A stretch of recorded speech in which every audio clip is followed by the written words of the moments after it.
ఇక్కడ ఇన్ని పార్టీలు ఉండగా ఇప్పుడు బీజేపీ సెంటర్‌లో ఉంది. ఇక్కడ ఎంపీలు గూడా ఉన్నారు, ఎమ్మెల్యేలు గూడా ఉన్నారు. చాలా వరకు గూడా వివిధ పార్టీలు గూడా ఉన్నాయి. వామపక్షాలు గూడా ఉన్నాయి. కేవలం అవన్నీ టార్గెట్ గాకుండా ఈ రాష్ట్ర ముఖ్యమంత్రి బీఆర్ఎస్ నాయకుల పైన కేసు గావచ్చు, విద్యార్థి నాయకుల పైన కేసు ఎందుకు పెట్టవలసి వస్తుంది? చాలా విద్యార్థి సంఘాలు అన్నీ ఉన్నా అన్నిట్లో వామపక్షాలు మిత్రపక్షాలు అయిపోయినాయి. బీజేపీ అయితే ఆయన తల్లి పార్టీ ఓకే, తల్లి పార్టీ బడే బాయ్ చోటే బాయ్. అటు పోతాడు మోదీ గారి కాలు మొక్క వస్తాడు. ఇక్కడ ఏందనంటే ఒక రాహుల్ గాంధీ అనే జాతీయ నాయకుడిని అనిశ్చితిలో ఉంచాలి, ఆయన ఎప్పుడు ఇన్సెక్యూరిటీలోనే ఉంచాలి, ఆయన ఎదగనీయొద్దు, నువ్వు దీనికి ఏం చేస్తావో చెయ్యి అని చెప్పి ఈయనకు గురూపదేశం ఇచ్చి పంపించాడు తెలంగాణకి. కాబట్టి ఈయన బండి సంజయ్ గారి అబ్బాయి మీద స్కాండల్ అయినా కూడా దాని గురించి ఏం మాట్లాడినరు? ఎవరైనా మాట్లాడినరా? బీఆర్ఎస్ పార్టీ తప్ప ఇంకెవరు మాట్లాడలేదు. ఎందుకు అంటే ఏదన్నా తప్పు జరుగుతుంటే ఆ తప్పు నేను ఓన్ చేసుకున్నాను అనుకో, అది నాదైపోతుందా? దాని గురించి నేనే కొట్లాడాలా? మీకు బాధ్యత లేదా? మాట్లాడొద్దా? అడగద్దా? అంత బహిర్గతంగా ఆ అమ్మాయి వెళ్ళి ఆరోపణ చేస్తే కేసు ఎప్పుడు చేసారు మీరు? ఉల్టా ఈయన మీద కేసు చేసి, మన అమ్మాయి మీద కేసు చేసి బ్లాక్మెయిల్ చేస్తున్నారని, తర్వాత తెల్లారి ఆ పిల్లాడి మీద నువ్వు వ్యతిరేకత వస్తుందని చెప్పి కేసు చేయించి చేతులు దులిపేసుకున్నావు. దాని గురించి ఎవరన్నా మీ మంత్రులు కానీ, ఎమ్మెల్యేలు కానీ, మీ నాయకులు కానీ ఎవరన్నా తప్పు అన్నారా? మరి రాష్ట్ర వ్యాప్తంగా, దేశవ్యాప్తంగా ఎక్కడన్నా ఇట్లాంటి అఘాయిత్యాలు జరిగినప్పుడు, మానభంగాలు జరిగినప్పుడు రాహుల్ గాంధీ ఏమో అంత ఎత్తు లేసుకుంటూ నిందిస్తూ ఉంటాడు, ఆరోపణ చేస్తుంటాడు, కొట్లాడుతుంటాడు. మరి నువ్వెందుకు ఇక్కడ చచ్చుబడ్డ పాము లెక్క పడి ఉన్నావు? నీ పార్టీని ఎందుకు మాట్లాడనీయకుండా చేస్తున్నావు? అరే అప్పుడు పిఎం ప్రోగ్రామ్ ఉండే కాబట్టి ఆ రోజులలో కాబట్టి కొంచెం లేట్ అయింది అని చెప్పి చెప్పిండు కదా, డీజీపీ చెప్పిండు కదా, బద్నాం కావద్దు, డీజీపీ ఎంతటి వాడినైనా వదిలిపెట్టమని చెప్పేసి రాష్ట్ర ముఖ్యమంత్రి చెప్పిండు. సస్పెండ్ ఉన్నది ఎందుకంటే ఇక్కడ ఆయన చెప్పిన ఒక్క కథ కాదు అరుణ్ భాయ్, ఒక్క కథ కాదని చెప్పి 100 కథలు చెప్పిండు. 100 కాదు 1000 కథలు, ప్రతిరోజు కొత్త కథ చెప్తాడు ఆయన. ఆయన చెప్పే కథలను నమ్ముకుంటూ పోయినాం అనుకో, ఇక ఊర్లలో వేరే అంటారు కానీ ఎందుకు ఆయన చెప్పే కథలు నమ్ముకుంటూ పోతే ఇంతే.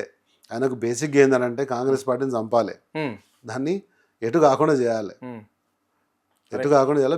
మళ్ళీ బీజేపీకి మళ్ళీ నెక్స్ట్ ఎలక్షన్లో కూడా ఎంపీలు ఎమ్మెల్యేలు ఎట్లా పెరగాలనే ప్లాన్లో ఈయన ఉన్నాడు. ఓకే, ఈయనకి ఏందనంటే నేను ఇండిపెండెంట్ జెడ్పీటీసీ అయినా, నేను ఇండిపెండెంట్ ఎమ్మెల్సీ అయినా, నేను ఇండిపెండెంట్గా ఏదన్నా కాగలుగుతా. నాకు ఈడేంది వాడేంది, వాడి అవసరం నాకు లేదు, నా అవసరం వాడికి ఉంది. కాబట్టి నా అవసరం రేపు మోదీకి కూడా రావచ్చు అనే ఆలోచన, అదే ఆలోచనలో ఉన్నాడు అంతే. ఈయన కాకపోతే ఆయన నన్ను దగ్గర తీస్తాడు, నన్ను ముఖ్యమంత్రిగా కొనసాగిస్తాడు. ఎన్ని రాష్ట్రాల్లో జరగలేదు? ప్రతి రాష్ట్రంలో కాంగ్రెస్ వాళ్ళని తీసుకునే కదా బీజేపీ వాళ్ళు ఎమ్మెల్యే చీఫ్ మినిస్టర్లు చేసింది. అస్సాంలో ఉన్న ఆయన పేరేంది, అస్సాం ఆయన, వెస్ట్ బెంగాల్ ఆయన, ఇప్పుడు ఎవరైనా కానీ కొంతమంది మీరు తీసుకోండి మహారాష్ట్రలో కానీ కాంగ్రెస్లోకి వెళ్ళి తీసుకొని బీజేపీలో ముఖ్యమంత్రి పదవి ఇస్తున్నారు. అందులో ఈ రాష్ట్రంలో అట్లా జరుగుతుంది అంటావా? ఖచ్చితంగా నిజామాబాద్ ఎంపీ ఊకోడు కదా అరవింద్, బగ్గుమంటది ఇట్లా వేస్తేనే ఆయన అట్లా. అసలు వాళ్ళిద్దరు దోస్తులు అంట కదా, చిన్నప్పుడు క్రికెట్ ఆడుకున్నారంట రేవంత్ రెడ్డి ఇంకా అరవింద్. పంచుకుంటారేమో పదవి, నువ్వు సగం నేను సగం అని చెప్పలేము. మరి నా దోస్తే, నేను మస్తు మేము వెనకాల దోస్తులే అంటాడు, ఓవైసీ దోస్తే అంటాడు మా ఎంపీ, రేవంత్ రెడ్డి దోస్తే అంటాడు, అందరు దోస్తులే ఆయనకి. చివరిగా చెప్పండి మరి నిజామాబాద్ విషయానికి వస్తే ఎట్లుంది? నిజామాబాద్ ఓవరాల్ పరిస్థితి ఏంటి? అక్కడ ఉన్న ప్రజాప్రతినిధుల పరిస్థితి ఏంటి? మరి ఇప్పుడు అందులో మేజర్గా అరవిందునే ఇట్లా చూస్తుంటే కనిపిస్తుంటాడు ఎంపీ. అవును, ఆయన టైం నడుస్తున్నది ఇప్పుడు. అంతేనా? ఆయన టైం నడుస్తున్నది. నడుస్తున్నంతసేపు తప్పైనా ఒప్పైనా రాష్ట్రంలో ఎవరిని ఏమన్నా నడుస్తుందా? ఆయనకి ఏంటంటే పార్టీ లెక్కలేదు, ఏం లేదు.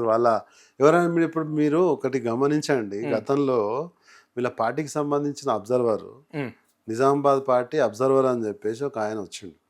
వస్తే ఆయన కారు అద్దాలు వలిగినాయి రిటర్న్ పోయేటప్పుడు. ఎందుకు? ఎవరు చేయించారు? ఆ మనుషులు ఎవరు? అరవింద్ మనుషులే. ఆయన పార్టీ ఫీలింగ్ ఉంటే అట్లా చేస్తాడా? అంటే రైతులు అని చెప్తారు కదా. ఎవరు రైతులు? నిజామాబాద్ నిజామాబాద్ కు సంబంధించి పసుపు రైతులా? ఎవరు అది కొట్టింది? పసుపు రైతులా?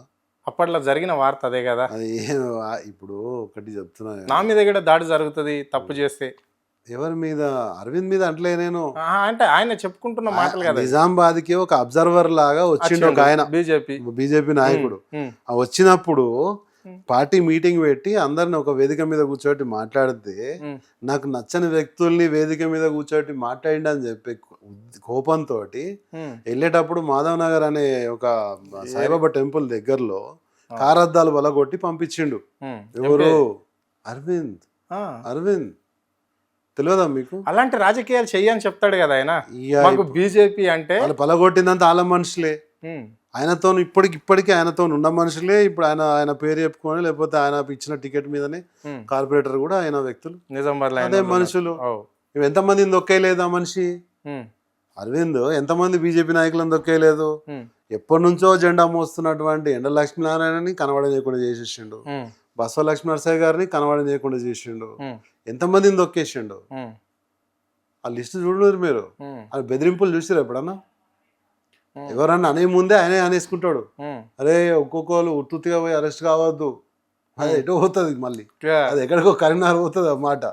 అంటే నువ్వు అట్లా అరెస్ట్ అయినా నా మనుషులు అట్లా కానిస్తలే అని. లేదా అరెస్ట్ అయినా కూడా మేము అనుకోవద్దు, ప్రజలు అనుకోవద్దు అరే వీళ్ళు డ్రామాలు చేస్తున్నారని. ముందే తిట్టేస్తాడు అన్నాడు అట్లా ముందే. ఇదంతా ఏందనంటే వాళ్ళ ఫాదర్ డి శ్రీనివాస్ గారి వారసత్వం కాబట్టి ఇక కొంచెం ముందే అన్ని ట్రైనింగ్ ఎక్కడో తీసుకొని వచ్చిండు. ముందే తప్ప ఆయన మీద తీసేసుకుంటే అరే అన్న పాపం ముందే జాగ్రత్తగా అన్ని తప్పులు మీద తీసుకుంటున్నాడు అని చెప్పి క్షమించి వదిలిపెడతాడని అనుకుంటున్నాడు సానుభూతి కోసం. కానీ ఆయన టైం నడుస్తుంది. మోదీ టైం నడిచినంత రోజు నడుస్తుంది. తర్వాత ఆయన నువ్వు ప్రశ్నించడానికి కూడా కనబడాడు. ఎందుకంటే ఆయనకు అన్ని దందాలు ఉన్నాయి, అన్ని బిజినెస్లు ఉన్నాయి. ఇప్పుడు నువ్వు రేపు పొద్దున ఆయన ఓడిపోయాడు అనుకో, ఆయన ఎందుకు ఓడిపోయాడు అని చెప్పి చెప్పడానికి, కాంటెంప్లేట్ చేయడానికి, కనీసం మన విమర్శ వినడానికి కూడా మనిషి కనిపించాడు. నాకు అవసరం లేదు, నాకు అవసరం లేదు, మీరు నాకేస్తలేరు ఓటు, మోదీకి వేస్తున్నారు, మీరు తీటకేస్తున్నారు అనే మాట తీసుకొస్తాడు. మీరు నాకేస్తలే, మోదీకి వేస్తున్నారు, మీరు పువ్వుకేస్తున్నారు, వేస్తే లేకపోతే లేదు. దేశం బాగుండాలంటే లేకపోతే లేదు, అంతే. ఓకే. అంత చాలా అంటే ఒక స్వామీజీ టైపు బిహేవియర్ స్టార్ట్ అయింది. ఎవడైనా కూడా దేవుణ్ణి నేను అని అనుకుంటే కింద పడే రోజు కూడా ఖచ్చితంగా దగ్గరలో ఉంటుంది. ఆల్రెడీ మోడీ గారి కౌంట్ డౌన్ కూడా చూస్తున్నాం మనము. అలా ర్యాలీలల్లో హనుమంతుడు వేషం వేసుకొని డాన్సులు చేయడము, అది ఏందండి అది? భగవంతుణ్ణి దేవుణ్ణి కూడా అంత గ్రాంటెడ్గా తీసుకొని అంత చిన్నగా పోర్ట్రే చేయడము. మేము దేవుళ్ళం అయిపోయినాము, మేము ఏమంటారు దాన్ని, సర్వజ్ఞులం అయిపోయినాము, మేము బాబాలు, స్వామీజీల కంటే కూడా పెద్ద బాబాలము, స్వామీజీల కంటే పెద్ద స్వామీజీలము. ఖాళీ మేము జై శ్రీరామ్ అంటే ఓట్లు ఇట్లా రాలిపోతాయి. అంటే ఎవడైతే ఇందులోకి లెక్కలేదు. ఆ దేవుడు వేషం వేసుకున్న వ్యక్తి కానీ, దేవుడి గుడి కానీ దేన్ని కూడా ఇడిసపెడతలేరు. మొత్తం హుండీల కాడికి వెళ్ళి మాయమైపోతున్నాయి. ఇంకా అరవింద్ ఇప్పుడు ఏదైతే కాన్ఫిడెన్స్తో పోతున్నాడో ముందుకి, మళ్ళీ పెద్దసారే పడగొడుతున్నాడు కిందికి, అంతే కదా. అలా మోదీ గారు కమిటీ వేసిన, ఆ కమిటీ ఆయన చెప్తున్నాడు కదా, 10 కట్టలు లెక్క పెట్టి హుండీలో వేయాలంటే 12 లెక్క పెట్టి 10 రాసుకుంటున్నాడంట. సో బ్యాంకోడు వీడు ఆ మిగిలిన 2 పంచుకుంటుండే అని చెప్తున్నారు. ఇంత క్లియర్ గా చెప్తున్నారు. ఒకడు వస్తున్నాడు, హిందువుల పైసలు హిందువులు తింటున్నా, నీకేం బాధ అయిందిరా అని చెప్పి. అంటే అడిగేది ముస్లిం అనుకుంటున్నాడు వాడు, కానీ అడిగేది హిందువులు అడుగుతున్నారు. హిందూ రిపోర్టర్స్, హిందూ ప్రజలు, హిందూ నాయకులు, వేరే పార్టీలో ఉండే నాయకులు అడుగుతున్నారు, సమాధానం చెప్పలేరు. సో రాముడి పేరు మీద దండుకున్నది, రాముడు కూడా పాపం ఎంత ఇవ్వాలనో అంత ఇచ్చేస్తాడు, తర్వాత ఎక్కడ పెట్టాలనో అక్కడ పెడతాడని మేము నమ్ముతున్నాము. థ్యాంక్ యూ, మీ విలువైన సమయం కేటాయించినందుకు ధన్యవాదాలు. Thank you very much.